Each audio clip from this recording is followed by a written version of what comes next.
Hello friends, ഇന്നത്തെ എപ്പിസോഡിൽ Hariharan phone ചെയ്തുകൊണ്ടിരിക്കുന്ന സമയത്ത് തന്റെ വീട്ടുമുറ്റത്ത് നിന്ന് ഒരു കാറ് പോകുന്ന ശബ്ദം കേട്ട് വേഗം ഫോൺ കട്ട് ചെയ്ത് ഉടനെ തന്നെ ഹരിഹരൻ പുറത്തേക്ക് ഓടിപ്പോകുന്നു. ഈ സമയത്ത് വാതിക്കലെത്തിയ കാറിലേക്ക് അർച്ചനയും നന്ദനും ഒപ്പം സന്ധ്യ ഡോക്ടറും കൂടി കയറി അവിടെ നിന്ന് വേഗം രക്ഷപ്പെട്ടു. ഹരിഹരൻ ഓടിയെത്തുമ്പോഴേക്കും അവർ കാറുമായി അവിടെ നിന്ന് കടന്നു കളഞ്ഞിരുന്നു. ഹരിഹരന് ആകെ സംശയം തോന്നിയതോടെ വേഗം തന്നെ ഹരിഹരൻ തന്റെ വീട്ടിലേക്ക് ഓടിക്കയറി. ഇനി നന്ദൻ എങ്ങാനും രക്ഷപ്പെട്ടതാണോ എന്നറിയുവാനായി അയാൾ നന്ദനെ പൂട്ടിയിട്ടിരുന്ന ആ റൂമിനരികിലേക്ക് ഓടിയെത്തുന്നു. അവിടെ വന്നതും വാതിൽ തുറന്നു കിടക്കുന്നതും അവിടെ എങ്ങും തന്നെ നന്ദനെ കാണാതായതോടെ ഹരിഹരൻ ആകെ ആശങ്കയിലായി. ആ വാതിൽ ആരോ മനഃപൂർവ്വം തുറന്നതാണ് എന്ന് ഹരിഹരൻ മനസ്സിലാക്കുന്നു. അവിടെ ആ വാതിലിനുള്ളിൽ താക്കോല് കിടക്കുന്നത് കണ്ടതോടെ അയാൾക്ക് കാര്യങ്ങൾ ബോധ്യമായി. ഉടനെ തന്നെ അവിടുന്ന് ഹരിഹരൻ വേഗം പുറത്തേക്ക് ഓടുന്നു. ഈ സമയത്ത് നെല്ലിശ്ശേരിയിലെത്തിയ ദയാനന്ദനോടും കമലെടുത്തിയോടും വിശേഷങ്ങളൊക്കെ പറഞ്ഞ് ആതിരയും സന്ദീപും നിൽക്കുമ്പോൾ സംസാരമെല്ലാം കേട്ട് സന്ദീപിന്റെ കൂടി സംസാരം കേട്ടതോടെ ദയാനന്ദ മാഷിനും കമലെടുത്തിക്കും ഒത്തിരി സന്തോഷമായി. അവർ പൊട്ടിച്ചിരിക്കുന്നു. അവസാനം ദയാനന്ദ മാഷ് പറഞ്ഞു, എത്രയോ നാളുകൾക്ക് ശേഷമാണ് ഇതുപോലെ ഒന്ന് ചിരിക്കുന്നത്, എന്തായാലും മനസ്സ് നിറഞ്ഞു. അപ്പോഴേക്കും സന്ദീപും ആതിരയും പറഞ്ഞു, എന്തായാലും അച്ഛൻ സന്തോഷത്തോടെ പുഞ്ചിരിച്ചത് കണ്ട് ഞങ്ങൾക്കും വലിയ ആശ്വാസമായി എന്ന് പറഞ്ഞപ്പോ ദയാനന്ദ മാഷ് പറഞ്ഞു, അതെ, ഞങ്ങളുടെ മക്കൾ ഇവിടെ സന്തോഷത്തിലാണെന്ന് അറിഞ്ഞാൽ തന്നെ ഞങ്ങൾക്ക് സന്തോഷമായില്ലേ എന്ന് പറഞ്ഞു. ഉടനെ കമലെടുത്തി പറഞ്ഞു, എന്നാ മാഷെ നമുക്ക് ഇറങ്ങിയാൽ. കമലെടുത്തിയുടെ ആ ചോദ്യം കേട്ടതും ദയാനന്ദ മാഷ് പറഞ്ഞു, എന്നാ ശരി, ഇന്ന് നമുക്ക് ഇറങ്ങിയേക്കാം, ഇനിയും വൈകിക്കണ്ടല്ലോ എന്ന് പറഞ്ഞപ്പോ ആതിര അരികിലേക്ക് എത്തി. കമലെടുത്തി ചോദിച്ചു, അല്ലമ്മേ, അമ്മ ഇപ്പൊ തന്നെ പോകാനാണോ തയ്യാറെടുക്കുന്നത്? ഉടനെ ആ സന്ദീപും പറഞ്ഞു, അതെ, അച്ഛനും അമ്മയും ഇപ്പൊ പോകണ്ടെന്നേ, എന്തായാലും ഇത്ര ആയില്ലേ, ഇനി നമുക്ക് ഉച്ചയൂണോടെ കഴിഞ്ഞിട്ട് ഇറങ്ങാം എന്ന് പറഞ്ഞപ്പോ കമലെടുത്തി പറഞ്ഞു, ഇനിയും വൈകിയ അറിയാവല്ലോ, അനൂപ് മടങ്ങി വരുന്നതിന് മുമ്പ് ഞങ്ങൾക്ക് അങ്ങോട്ട് ചെല്ലണം എന്ന് കമലെടുത്തി കൂടി പറഞ്ഞു. ഉടനെ തന്നെ ഇന്ന് ഉച്ചയ്ക്ക് എല്ലാവരോടും ഒത്തൊരുമിച്ച് ഇവിടുന്ന് ഭക്ഷണം കഴിച്ചിട്ട് പോകാം എന്ന് സന്ദീപ് നിർബന്ധിക്കുമ്പോൾ ആതിരയും പറഞ്ഞു, അതേമ്മേ, എന്തായാലും വന്നാലേ ഇനി ഉച്ചയൂണോടെ കഴിഞ്ഞിട്ട് ഇറങ്ങാം എന്ന് ആതിരയും അറിയിച്ചു. അത് കേട്ടതും എന്നാ അങ്ങനെയാ കുട്ടികളുടെ നിർബന്ധമല്ലേ എന്ന് ദയാനന്ദ മാഷിനെ നോക്കി കമലെടുത്തി പറയുമ്പോ അവിടേക്ക് അവന്തിക്ക് എത്തി. അതിനെന്താ, ഇന്ന് ഉച്ചയൂണും കഴിഞ്ഞ് ഇന്ന് വേണമെങ്കിൽ ഇവിടെ തങ്ങാം, ഇനി ഇന്ന് മാത്രമല്ല ഇനി എത്ര ദിവസം വേണമെങ്കിലും ഇവിടെ താമസിക്കുകയും ചെയ്യാലോ, അതിനെന്താ പ്രശ്നം, ഇപ്പൊ എല്ലാവരും ഈ വീട്ടിൽ തന്നെ ഉണ്ടല്ലോ, അതുകൊണ്ട് യാതൊരു ബുദ്ധിമുട്ടും ഉണ്ടാവില്ല, അല്ലേ ദയാനന്ദ മാഷെ എന്ന് അവന്തിക പറഞ്ഞു. ഇനി ഒറ്റയൊരു കാര്യം മാത്രമേ ഉള്ളൂ, നമ്മളൊന്ന് കുറച്ചുകൂടി ഒന്ന് നിർബന്ധിക്കണം, അത്രയേ ഉള്ളൂ, നമ്മളെല്ലാവരും കൂടി ഒന്നുകൂടി ഒന്ന് നിർബന്ധിച്ചാൽ ഇവർ എത്ര ദിവസം വേണമെങ്കിലും ഇവിടെ കഴിയും, അതല്ലേ ദയാനന്ദ മാഷെ എന്ന് അവന്തിക മാഷിനെ കളിയാക്കുന്ന രീതിയിൽ ചോദിച്ചു. അത് കേട്ടത് ദയാനന്ദ മാഷ് കമലെടുത്തിയോട് പറഞ്ഞു, കമലെ, നമുക്ക് ഇറങ്ങാം, എന്തായാലും ഇത്രയും വലിയ സൗകര്യമൊന്നും ഇല്ലെങ്കിൽ പോലും ഒരു മഴ പെയ്താൽ ചോരാത്ത ഒരു വീട് ഞങ്ങൾക്കുണ്ട്, അവിടെ കിടന്നുറങ്ങുന്നത് തന്നെയാണ് ഞങ്ങൾക്ക് സമാധാനവും എന്ന് ദയാനന്ദ മാഷ് അറിയിച്ചു.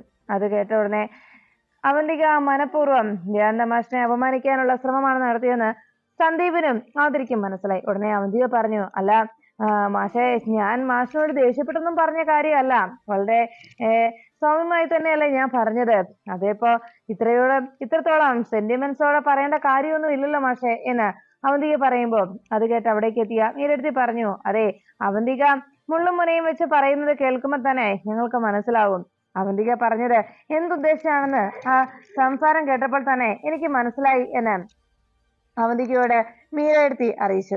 അവന്തികയുടെ സംസാരം എന്തുദ്ദേശമാണെന്നും എന്ത് കാരണത്താലാണ് അവന്തിക അങ്ങനെ പറഞ്ഞതെന്നും ഞങ്ങൾക്ക് മനസ്സിലാവുന്നുണ്ട് എന്ന് അവന്തികയോട് മീരെടുത്തി അറിയിച്ചു.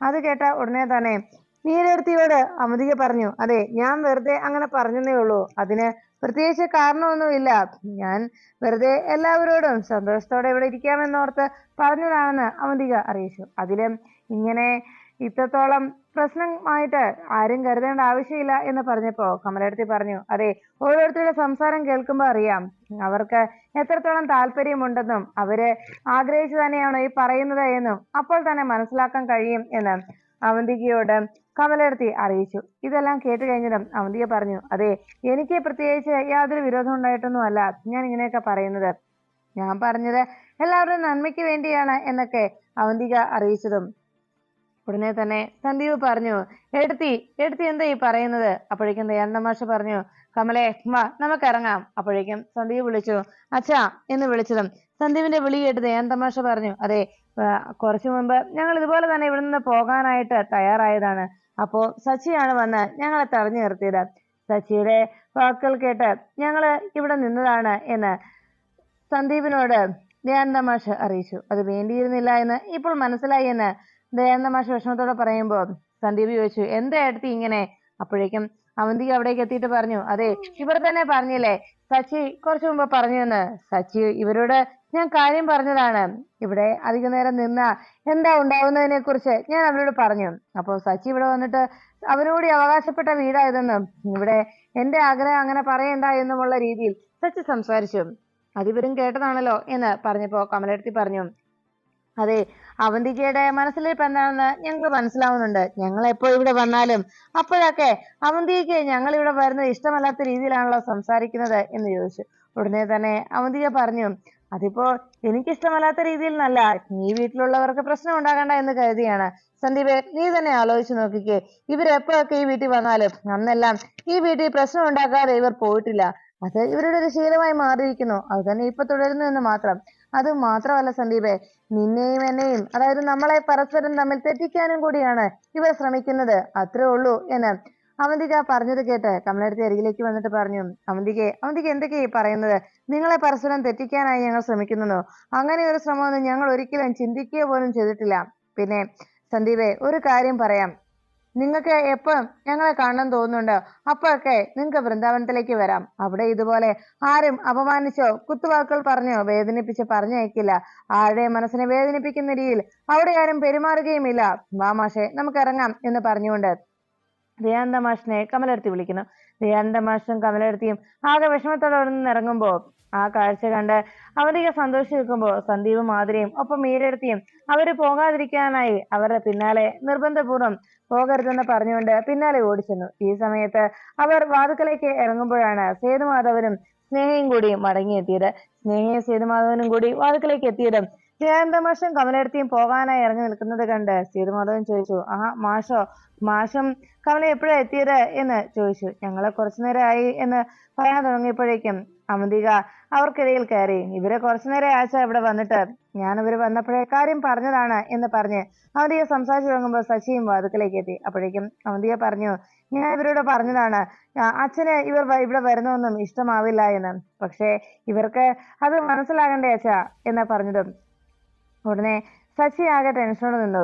സച്ചി അപ്പോ എന്നെ വിലക്കി, ഇത് അവന്റെ കൂടി വീടാണെന്നും അവൻ വിളിച്ചിട്ടാണ് ഇവർ വന്നത് എന്നൊക്കെ പറഞ്ഞ് അവൻ എന്റെ നേരെ കയർത്തു. എന്തായാലും അച്ഛൻ വരുമ്പോ അച്ഛന് ഇവരിവിടെ നിൽക്കുന്നതും ഇവിടെ വന്ന് ഇവരുടെ മക്കളോടൊപ്പം ചെലവഴിക്കുന്നതും അച്ഛന് ഇഷ്ടമാവുന്നില്ല എന്ന് ഞാൻ പലപ്പോഴും പറഞ്ഞിട്ടുള്ളതാണ് എന്ന് അവന്തിക അറിയിച്ചു. അപ്പോഴേക്കും സച്ചി പറഞ്ഞു, ഞാൻ വിളിച്ചിട്ടാ അച്ഛനും അമ്മ ഇവിടേക്ക് വന്നത്. ആതിരയെ കാണാനും ആതിരയോട് സംസാരിക്കാനും ഒക്കെ ഇവർക്ക് ആഗ്രഹം കാണില്ലേ, അതുകൊണ്ട് ഞാനാണ് ഇവരെ വിളിച്ചു വരുത്തിയത് എന്ന് സച്ചി അറിയിച്ചു. ഉടനെ തന്നെ അനഘ പറഞ്ഞു, അല്ല, ഈ വീട്ടിൽ ഇത്രയേറെ പ്രശ്നങ്ങൾ ഉണ്ടാക്കിയിട്ടും വീണ്ടും ഇവരെന്തിനാ ഇവിടേക്ക് വന്നത് എന്ന് ചോദിച്ചതും കമല പറഞ്ഞു, അതെ, ഞങ്ങൾ ഇവിടെ പ്രശ്നം ഉണ്ടാക്കാൻ വേണ്ടി ഒന്നും വന്നതല്ല. ഞങ്ങളിവിടെ ഞങ്ങളുടെ മക്കളെ കാണാനായി വന്നതാണ്.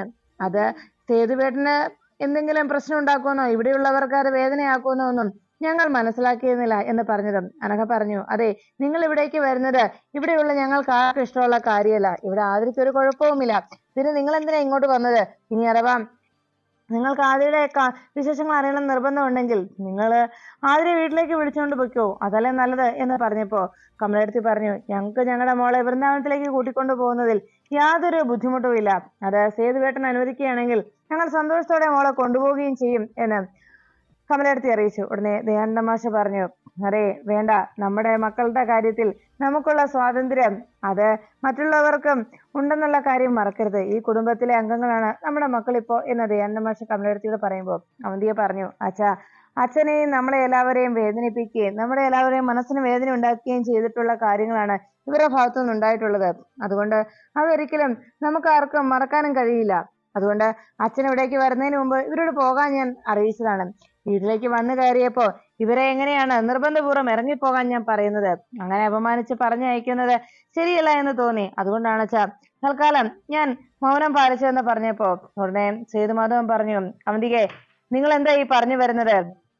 അതെ, അവന്തികയും എന്നെയും അനഘയും ഒക്കെ പോലെ ഈ വീട്ടിൽ ഈ കുടുംബത്തിൽ അവകാശവും അധികാരവും ഒക്കെ ഉള്ള ആളുകൾ തന്നെയാണ് ഇവരും. ഇവര് ഈ വീട്ടിൽ ആരാണെന്നുള്ള കാര്യം നിങ്ങൾ മറന്നു. ഈ വീട്ടിലെ മരുമക്കളായ അർച്ചനയുടെയും ആതിരയുടെയും അച്ഛനമ്മമാരാണ് ഇവർ. ഈ കുടുംബത്തിൽ ഇവർക്കും അവകാശമുണ്ട്. ഈ കുടുംബത്ത് വരാനും പോകാനുമുള്ള അധികാരവും അവകാശവും ഇവർക്കുണ്ട്. അതിനെ തടയാനും ചോദ്യം ചെയ്യാനും ഇവിടെ ആരും ശ്രമിക്കുകയും വേണ്ട എന്ന് സേതുമാധവൻ അറിയിച്ചതോടെ മീരയ്ക്ക് സേതുമാധവന്റെ ആ മറുപടി വളരെയേറെ ഇഷ്ടപ്പെട്ടു. മീര എത്തിയപ്പോഴേക്കും കൈയടിക്കാനും തുടങ്ങി. ഈ സമയത്ത് അവന്തികയും അനഘയും വലിയൊരു തിരിച്ചടി കിട്ടിയതിന്റെ ആ നാണക്കേടിൽ അങ്ങനെ തല കുനിച്ചങ്ങനെ നിൽക്കുമ്പോൾ സേതുമാധവൻ പറഞ്ഞു, പിന്നെ ആരുടെയെങ്കിലൊക്കെ പ്രവൃത്തി കൊണ്ട് നമ്മുടെ മനസ്സിന് വേദന ഉണ്ടായിട്ടുണ്ടെങ്കിൽ അത് നമ്മുടെ മാത്രം പ്രശ്നമാണ്. അതിന് മറ്റുള്ളവരെ കുറ്റക്കാരാക്കരുത് എന്ന് സേതുമാധവൻ അറിയിച്ചു. ഉടനെ ദയാനന്ദ മാഷും കമലെടുത്തിയും പരസ്പരം നോക്കി നിൽക്കുമ്പോൾ സേതുമാധവൻ പറഞ്ഞു, ഇവർക്ക് എപ്പോ വേണമെങ്കിലും ഇവിടെ വരാം, ഇവരുടെ മക്കളെ കാണാം, ഇവരുടെ മക്കളോടൊപ്പം സമയം ചെലവഴിക്കാം. അതുപോലെ തന്നെ ഇവരുടെ മക്കൾക്കും ഇവരുടെ വീട്ടിലേക്ക് പോകുന്നതിൽ യാതൊരു വിലക്കും ഇവിടെയില്ല. അതുകൊണ്ട് ഇവരിവിടെ വരുന്നതിനെ ചോദ്യം ചെയ്യാനോ അവരെ വിലക്കാനോ ഇവിടെ ആരും ശ്രമിക്കേണ്ട എന്ന് സേതുമാധവൻ താക്കീതെന്നോണം അനഘയോടും അവന്തികയോടും അറിയിക്കുന്നു. അതിനുശേഷം സേതുമാധവൻ പറഞ്ഞു, അതെ, ഇപ്പോ മാഷ് കമലയും ഇവിടെ വന്നതല്ലേ, നിങ്ങൾക്ക് ഇവിടെ കയറിയിരുന്ന് എത്ര നേരം വേണമെങ്കിലും ചെലവഴിക്കുകയോ ഇവിടെ താമസിക്കുകയോ ചെയ്യാം, അതിലൊന്നും യാതൊരു പ്രശ്നവും ഇവിടെ ആർക്കുമില്ല എന്ന് പറഞ്ഞതും ഉടനെ അവന്തിക പറഞ്ഞു, ആഹാ, അച്ഛൻ സമ്മതിച്ചെങ്കിൽ പിന്നെ ഞങ്ങൾക്ക് എന്താ പ്രശ്നം? അച്ഛന് വേണ്ടിയാണ് ഞാൻ ഇത്രയൊക്കെ പറഞ്ഞത്. അച്ഛന്റെ പക്ഷത്ത് നിന്നുകൊണ്ട് ഇനി അച്ഛന് എല്ലാം ക്ഷമിക്കാനും പൊറുക്കാനും തയ്യാറായെങ്കിൽ ഞങ്ങൾക്ക് പ്രശ്നമൊന്നുമില്ല. അച്ഛന്റെ കണക്കിലേക്ക് ഞങ്ങളുടെ വിഷമം കൂടി ഞങ്ങൾ അങ്ങ് ചേർത്തോളാം എന്ന് അവന്തിക അറിയിച്ചു. സച്ചി, വേഗം നീ മാഷിനെയും കമലടത്തെയും അകത്തേക്ക് വിളിച്ചുകൊണ്ട് പോകൂ എന്ന് പറഞ്ഞ് സച്ചിയെ നോക്കി അവന്തിക അറിയിച്ചു. ശശി ഒന്നും മിണ്ടാതെ അങ്ങനെ നിൽക്കുന്നത് കണ്ട് അവന്തിക പറഞ്ഞു, അതെ, ഞാൻ അച്ഛന്റെ അനുവാദം കിട്ടിയത് കൊണ്ട് തന്നെ എല്ലാവരോടും പറയുന്നത്. മാഷും കമലടത്തെയും അകത്തേക്ക് കയറി വാ എന്ന് പറഞ്ഞ് അവന്തിക അവരോട് അകത്തേക്ക് കയറാനായി നിർബന്ധിക്കുന്നു. പിന്നെ എനിക്കും അനഘയ്ക്കും ഉണ്ടായ വിഷമം അത് എത്രത്തോളമാണെന്ന് ഞാൻ പ്രത്യേകിച്ച് പറയേണ്ടതില്ലല്ലോ. ഞങ്ങളുടെ സങ്കടം ഞങ്ങളുടെ മനസ്സിലുണ്ട്, അത് അത്ര വേഗമൊന്നും മാഞ്ഞു പോകുന്നതുമല്ല എന്ന് അവന്തിക എല്ലാവരും കേൾക്കെ അറിയിച്ചു. ഉടനെ ശശി ദയാനന്ദമാഷ് അരികിലേക്ക് എത്തിയിട്ട് പറഞ്ഞു, അച്ഛാ, ഇവിടുത്തെ പ്രശ്നമെല്ലാം ഇതോടെ കഴിഞ്ഞു, എല്ലാ പ്രശ്നങ്ങളും അവസാനിച്ചു, ഇനി അച്ഛനും അമ്മയും അകത്തേക്ക് കയറുക എന്ന് പറഞ്ഞ് ദയാനന്ദമാഷിനെയും കമലെടുത്തിയും ശശി അകത്തേക്ക് ക്ഷണിക്കുന്നു. അങ്ങനെ എല്ലാവരും കൂടി അകത്തേക്ക് കയറുന്നു. ശശിയും എല്ലാവരും സേതുമാധവനും ഒക്കെ അകത്തേക്ക് പോയി കഴിയുമ്പോൾ അവിടെ അവന്തികയും അനഘയും മാത്രം തനിച്ച് ആ സിറ്റൗട്ടിൽ നിന്നു. അവരുടെ പരിശ്രമം പാഴായതിന്റെ നിരാശയിൽ ആ ചേച്ചിയും അരിച്ചെത്തി അങ്ങനെ നിൽക്കുമ്പോൾ അകത്തേക്ക് കയറിപ്പോയ കമലെടുത്തിയും ദയാനന്ദ മാഷും സേതുമാധവനോട് സംസാരിച്ചു. എന്തായാലും സേതുവിന്റെ ഇത്തരത്തിലൊരു തീരുമാനം സേതു എടുത്തതിൽ ഞങ്ങൾക്ക് ഒത്തിരി സന്തോഷമുണ്ട്. വലിയൊരു മനസ്സുള്ള ആൾക്ക് മാത്രമേ ഇങ്ങനെയൊക്കെ പെരുമാറാനും ചിന്തിക്കാനും കഴിയുകയുള്ളൂ. അതുകൊണ്ട് സേതുവിനെ പോലെയുള്ള ഒരു നല്ല വ്യക്തിയാണ്, അല്ലെങ്കിൽ സേതു ഒരു നല്ല വ്യക്തി ആയതുകൊണ്ട് തന്നെയാണ് ഞങ്ങളോട് ഇങ്ങനെ പെരുമാറാൻ കഴിഞ്ഞത്. ഒരു വലിയ മനസ്സിനുടമയായതുകൊണ്ട് തന്നെ സേതുവിനെ കുറിച്ച് പറയാതിരിക്കാനും കഴിയില്ല എന്ന് ദയാനന്ദ മാഷ് പറയുമ്പോൾ ഉടനെ സേതുമാധവൻ പറഞ്ഞു, എന്നെ അങ്ങനെ വലിയ പുകഴ്ത്തുകയൊന്നും ചെയ്യേണ്ട കാര്യമില്ല മാഷേ, കാരണം അത്ര വലിയ മനസ്സൊന്നും എനിക്കില്ല എന്നതാണ് സത്യം. പിന്നെ എന്നോട് ഇപ്പോ ഈ കാര്യങ്ങളൊക്കെ പറഞ്ഞത്, ഇത്രത്തോളമൊക്കെ നിങ്ങൾ എന്നെ കുറിച്ച് പറഞ്ഞത് കേട്ടപ്പോ ഞാൻ ഒരു കാര്യം പറയാം. കാരണം ഈ വീട്ടിൽ നടന്ന സംഭവങ്ങൾക്കൊക്കെ ഞാൻ എല്ലാത്തിനും ക്ഷമയും മാപ്പും നൽകിയെന്ന് പറഞ്ഞു. പക്ഷെ ഒരാളോട് മാത്രം എനിക്കിപ്പോഴും ക്ഷമിക്കാൻ കഴിഞ്ഞിട്ടില്ല, അതാണ് സത്യം. അതുകൊണ്ട് തന്നെ വലിയ മനസ്സുണ്ടെന്ന് പറയാൻ ഒരിക്കലും എനിക്കതിന് യോഗ്യതയില്ല എന്നത് വേണം പറയാൻ. കാരണം ഈ വീട്ടിൽ ഇത്രത്തോളം പ്രശ്നം ഉണ്ടാവുകയും എത്രയോ പേർക്ക് വേദന ഉണ്ടാവുകയും എത്രയോ പേർക്ക് സങ്കടപ്പെടേണ്ടി വരികയും ഒക്കെ ചെയ്തത് ഇവിടെ ആതിരയോട് ഞാൻ ക്ഷമിക്കുകയും ഈ വീട്ടിലെ മരുമകളായി ഞാൻ ചേർത്ത് നിർത്തുകയും എൻ്റെ മകളുടെ സ്ഥാനം നൽകി ഞാൻ സ്നേഹിക്കുകയും ഒക്കെ ആതിരയെ ചെയ്യുന്നുണ്ടെങ്കിൽ, അതുപോലെ തന്നെ ഈ കുടുംബത്തിന് ഇത്രത്തോളം പ്രശ്നമുണ്ടാക്കിയ അർച്ചനയോട് ഇപ്പോഴും എനിക്ക് ക്ഷമിക്കാൻ കഴിഞ്ഞിട്ടില്ല എന്ന് വേണം പറയാൻ. അത് ഞാൻ പ്രകടിപ്പിക്കുകയും ചെയ്യുന്നുണ്ട് എന്ന് സേതുമാധവൻ അറിയിച്ചു. അത് സത്യത്തിൽ നമ്മൾ ഏറ്റവും കൂടുതൽ സ്നേഹിക്കുകയും വിശ്വസിക്കുകയും ചെയ്യുന്ന ആളുടെ അരികിൽ നിന്ന് നമ്മളെ തകർക്കുന്ന രീതിയിൽ, നമ്മുടെ കുടുംബത്തിന് വേദനയുണ്ടാകുന്ന രീതിയിൽ, അപമാനം ഉണ്ടാകുന്ന രീതിയിലുള്ള പ്രവൃത്തി ഉണ്ടാകുമ്പോൾ ചിലപ്പോ നമുക്കത് ഉൾക്കൊള്ളാൻ കഴിഞ്ഞെന്ന് വരില്ല. അപ്പോ മനസ്സിലുണ്ടായിരുന്ന സ്നേഹത്തെ സ്നേഹം എത്രത്തോളമാണോ അത്രത്തോളം തന്നെ വെറുപ്പും ഉണ്ടാകും. അതാണ് ഇവിടെയും സംഭവിച്ചത് എന്ന് സേതുമാധവൻ അറിയിച്ചു. അത് കേട്ടതോടെ ദയാനന്ദ മാഷും കമലേർത്തിയും പറഞ്ഞു, സേതു ഇത്രയൊക്കെ പറഞ്ഞ സ്ഥിതിക്ക് എന്തായാലും ഇനിയും ചില കാര്യങ്ങൾ ഞങ്ങളും പറയേണ്ടതുണ്ടല്ലോ എന്ന് പറഞ്ഞു. അപ്പോഴേക്കും സേതുമാധവൻ പറഞ്ഞു, ഇവിടെ നടന്ന സംഭവങ്ങളൊക്കെ അന്ന് അതിന് നിങ്ങൾ കൂടി ഉത്തരവാദിയാണെന്ന് എല്ലാ കാര്യങ്ങളും അറിഞ്ഞു വെച്ചിട്ട് നിങ്ങളും കൂടി എന്നിൽ നിന്നൊക്കെ മറച്ചു വെച്ചല്ലോ എന്ന് ഓർത്തപ്പോ എനിക്ക് വല്ലാത്ത വേദന തോന്നി, വല്ലാത്ത സങ്കടം തോന്നി. അതുകൊണ്ടാണ് അന്ന് എനിക്ക് അങ്ങനെയൊക്കെ പെരുമാറേണ്ടി വന്നത്. സത്യത്തിൽ എന്റെ ഭാഗത്താണ് ന്യായമെന്ന് ഞാനൊന്ന് വിശ്വസിച്ചു. ഇപ്പോഴും ഞാൻ അങ്ങനെ വിശ്വസിക്കുകയും ചെയ്യുന്നു എന്ന് സേതുമാധവൻ അറിയിച്ചപ്പോ ദയാനന്ദ മാഷ് പറഞ്ഞു, അതെ, അന്ന് ആതിരയും സന്ദീപും തമ്മിൽ ഇഷ്ടത്തിലാണെന്ന് അറിഞ്ഞപ്പോ ഞങ്ങൾ വീട്ടിൽ എതിർത്തു.